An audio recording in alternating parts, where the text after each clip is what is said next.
নতুন পার্টে মেয়েটা মঞ্চে যাকে বাবা বলে ডেকেছিল তিনি তার আসল বাবা নন, কিন্তু তার ছোট বোন এটা দেখে আর সহ্য করতে পারলো না এবং মঞ্চের দিকে এগিয়ে গেল। কিন্তু সহকারী তাকে থামিয়ে দিল এবং বলল, ডিএনএ পরীক্ষার ফলাফল আসা পর্যন্ত অপেক্ষা করুন ম্যাম। তখনই আসল বাবা বলে উঠলেন, ওই ব্যক্তি তোমার বাবা নন, আমি তোমার বাবা। এই কথা শুনে বড় মেয়ে ভয় পেয়ে গেল আর প্রেমিক রাগের মাথায় বাবাকে ধাক্কা দিয়ে মাটিতে ফেলে দিল এবং প্রমাণ চাইতে লাগলো। বাবা তখন পারিবারিক নথিপত্রে বড় মেয়ের স্বাক্ষর দেখিয়ে বললেন, এটাই আমার প্রমাণ।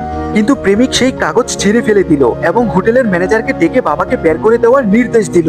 তবে বাবা নিজের জায়গায় অটুট রইলেন। এতে প্রেমিক এতটাই ক্ষিপ্ত হয়ে গেল যে সে চেয়ার তুলে বাবাকে আঘাত করতে যাচ্ছিল। ঠিক তখনই সহকারীর ফোনে ডিএনএ পরীক্ষার ফলাফলের একটি মেসেজ এলো।